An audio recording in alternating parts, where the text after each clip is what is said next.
Hey everyone, and welcome back to the channel. Today we're taking a look at this Troy Bilt TB30R. Customer brought this thing in and said that it will not turn over, it won't do anything. It's like the battery's dead, even though they have a new battery in it.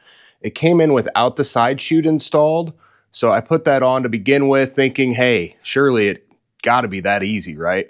You always have to have the side chute or the mulch cover installed to start with, but that was not the issue, even though everything else seems to be functioning properly. I'm going to go through the full rundown on how to diagnose and repair this if you have the same or a similar issue with anything to do with non-starting on your Troy Bilt mower if it's not turning over. This goes the same for the Cub Cadets and the Craftsmans and all the designs. If it looks like this, the process will be the same. Don't forget to hit that like and subscribe button as we go along if you enjoy the content.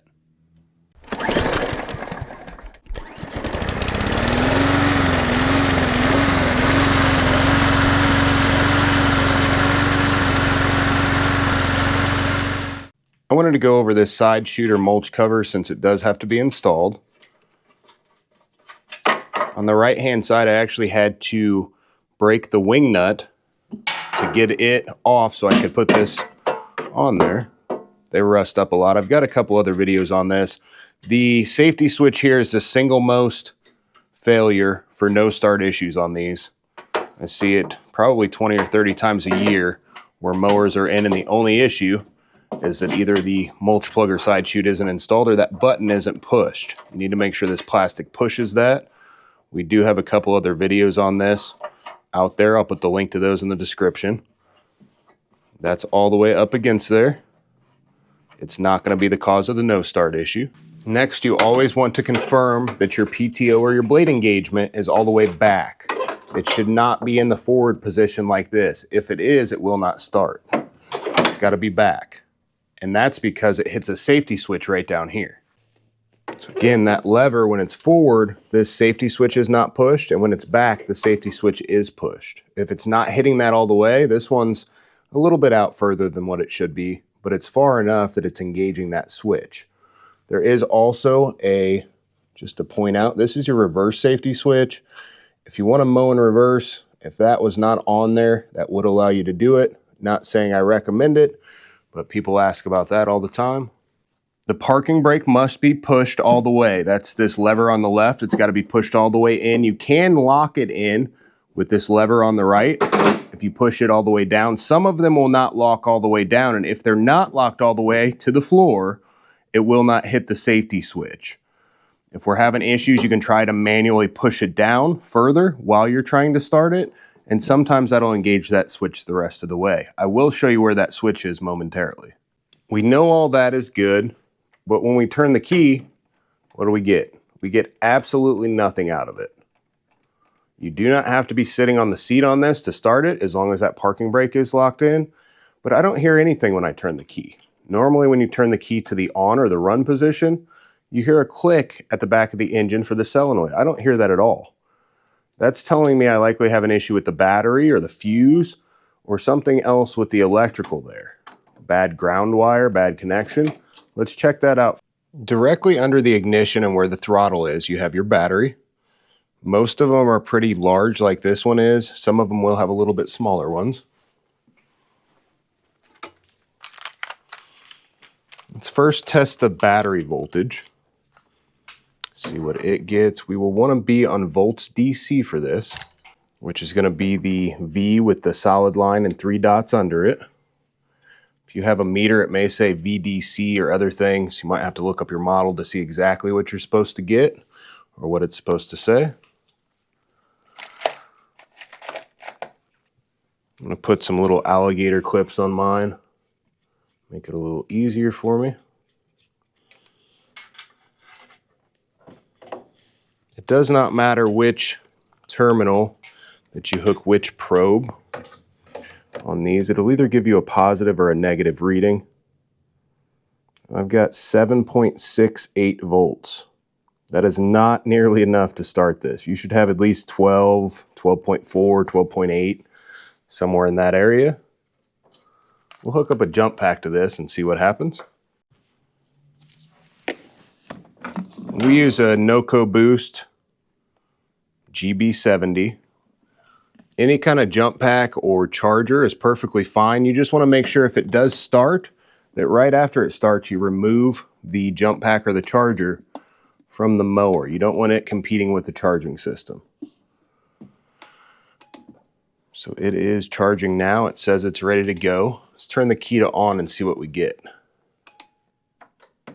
You can hear a click coming from the engine side.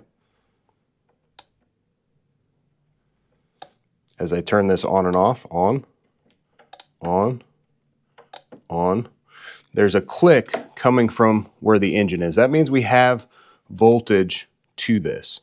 This jump pack does keep clicking on and off too, so you may hear that, but just one single click when you turn the battery to on. That's a good indication, even though they do a few different engine models on this, that everything mechanically is good as far as the fuse goes, and your ignition switch is sending voltage through to the engine. So part of that ignition switch at least is working. Let's try to start it. I get nothing when I'm turning the key still. Next, we'll look at the fuse. Since we're getting that voltage at the engine, the fuse is not bad, I'm sure. But you just pull this out of here. There's a little tab that keeps it in, so you kind of got to bend that out of the way. The fuse looks perfect. You just want to make sure that that U is all the way in there around. Now that we know we're getting power through the fuse and that the fuse is good, we're going to test to the 2 wires going to the solenoid. So this piece that has 2 red wires, the large red off the battery here and the red that goes to the starter on this side, the 2 smaller wires here are your solenoid wires. And that's the starter solenoid, not the fuel solenoid on the engine. I'm going to take these 2 wires, and basically when you turn that key, you should be getting 12 volts between these 2 wires. That's what engages that and gives power to the starter. Sorry, I know that Noco boost clicking on and off is kind of annoying. I put the smaller one on there. I was thinking it didn't do it as much, but apparently that's not the case. I'm just going to stick these in the end. And now when I turn the key, let's see what we get. Still on volts DC, no change whatsoever. Still the same. Still nothing. What that tells you, if you don't have voltage at your solenoid trigger wires, is that one of the safety switches is bad, or your ignition switch is bad. Or you have a bad connection at the battery, the positive or negative, or where the negative connects to the ground, and it connects actually back to the solenoid right here. So make sure that's all clean, it's free of corrosion, and it is completely tight. If it's not completely tight, that connection will not be met, and you will not get voltage through to these wires because the whole system isn't getting voltage. If you're feeling like a daredevil, you can use the top 2 posts to jump across to see if the starter is good. As long as you know you have voltage to the battery, then jumping across should work fine. My jump pack went off, but you do want to make sure that you are in park and in neutral before you try this, just in case the parking brake isn't working. Otherwise, it could drive on you as it tries to start, especially if it starts. My starter is good. That's what that tells me. That also tells me that I have a good connection at the ground and that we have good voltage at the battery. We know all that just from jumping that directly across. To test the safety switches, we've already talked about where 2 of them are. The one for the PTO here, or the blade engagement, and the one for the side chute. There are 2 others. I'll show you where those are here in just a minute. Now we want to go to ohms, or you can go to continuity beep, which is this beep symbol at the top. Almost looks like a Bluetooth symbol. I like that one. If you, depending on your meter, this one you have to push select to get to it. I like it because it gives you an audible sound whenever you have a circuit that's completed. Otherwise, you can use ohms, and basically what you're looking for is you want 0 ohms or real close to 0 ohms when we're testing these connections. All a switch is two sets of connections. You've got one that's normally closed, and this one actually says NC there on this tab. That means the connection that are the horizontal pairs on this side are normally closed. So until the button's pushed, that connection is closed. So if I test between those, what I'm going to get is 0 ohms. Alternatively, if I'm on my beep, I'm going to get a beep, which means 0 ohms, or real close to it. On the other side, it's going to be opposite. So I'm not going to get anything. And then once you push the button, then you're going to get that beep. So that's the normally open side. Same thing here with that one that gets the beep. It's closed until you push it, and then it's open. That's how each one of these switches work, and that's how pretty much all safety switches work. Sometimes they'll have double pairs that are normally closed or double pairs that are normally open. The brake switch is one of the most difficult to get to test, and it is one of the most important. It actually sits right below here, and this one screw that you see coming up through is what's holding it in place. Sometimes I see the plastic broke, so the switch is actually turned, but it sits directly under this plate right in front of the engine and faces towards the front. So when that brake is pushed, then it gets pushed in. I went ahead and unlocked the parking brake, and I've got the rear jacked up so I can give you a closer look at that. That is how it sits. And when that parking brake gets pushed, that should be pushed against that plunger, the piece that's directly in front of it. If it's not getting pushed when the parking brake's pushed, then you have an issue with that linkage or where it's not aligned or something to that effect. Again, the most difficult one to test, but all you have to do is take that one screw out and it'll come straight down so you have it out and you can test it that way. On some of the older models, very rarely, the brake switch would actually be straight through here. And that would be on the other side. You should be able to see it if you're looking up under the cowling. It'd plug in right about there.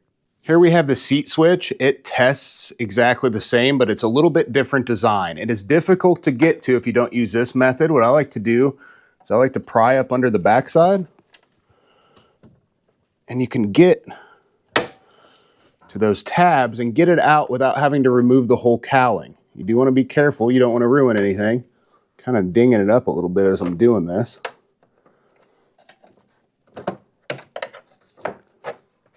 Otherwise, you've got to take this whole cowling off to test this switch. I do not prefer to do that. This switch has exactly the same design. It's got 2 pairs. The 2 middle ones are going to be your normally closed, and then once you push the button, they'll open.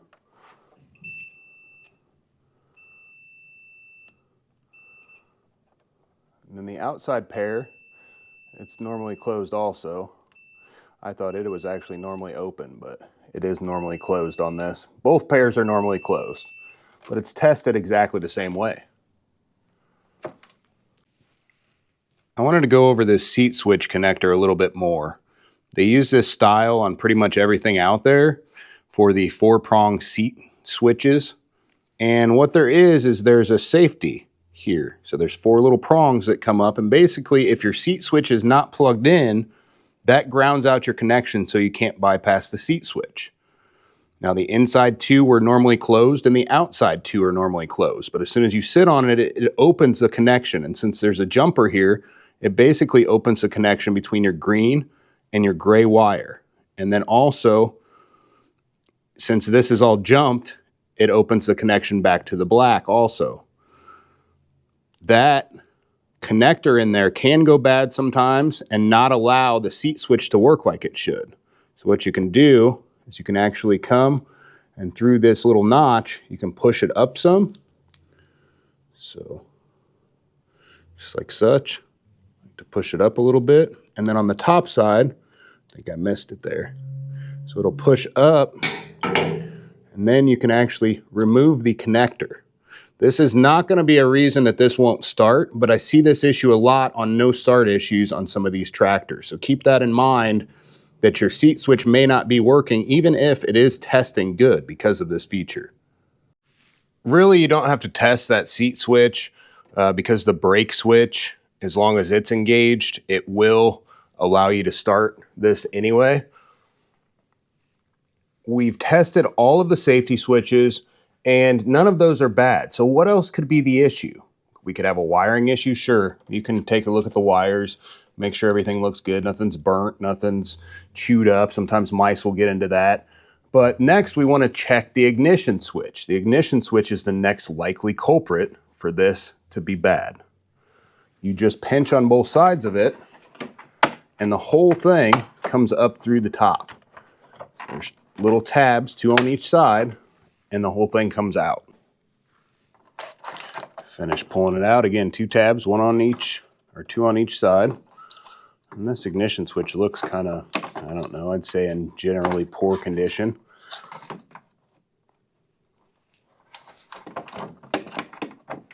What I'm going to do is I'm going to unplug it, and then I'm going to plug it back in down below so we can get a little bit better view of everything we're testing. And just pull these wires down and plug them back in.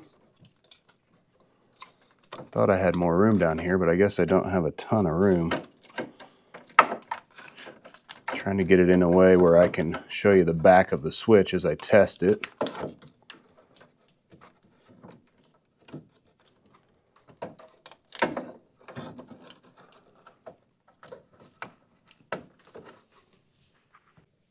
I've moved my red solenoid wire just a hair to get this thing to where we could see a little bit better. First thing we're going to test, I've got my black hook up to the ground here, the negative on the battery. First thing I'm going to test is my red wire coming in.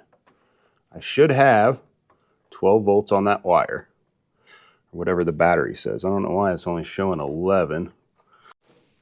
My other jump pack wasn't working real well, so I grabbed the big one again. I've got my negative hooked up, or my black hooked up to the negative, and we're going to test the red wire coming in to the switch with the switch off.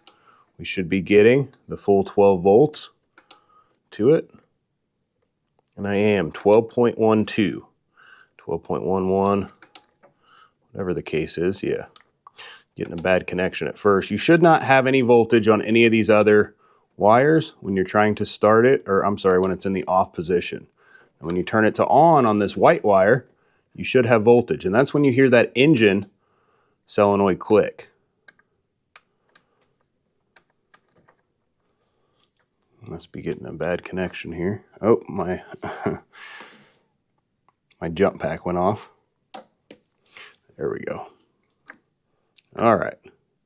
Getting my voltage there. It's not quite 12. Something's going on with the jump box apparently.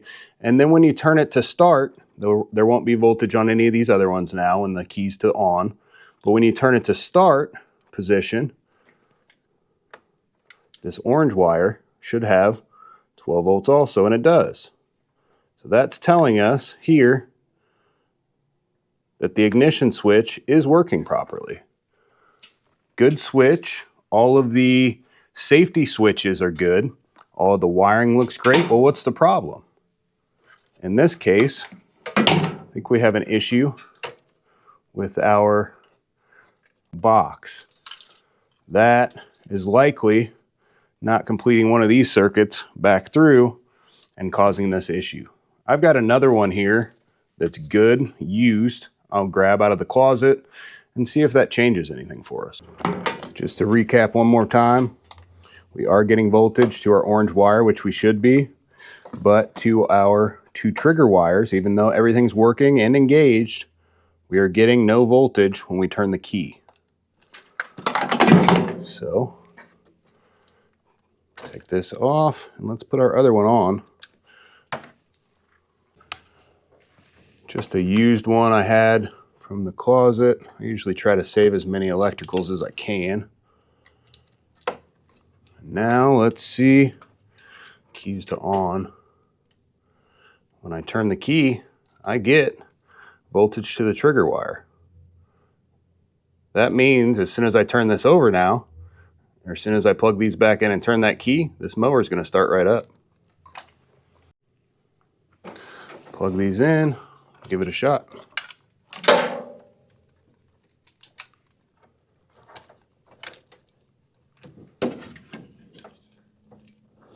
does not matter which tab either of these go to. It is non-polarized, so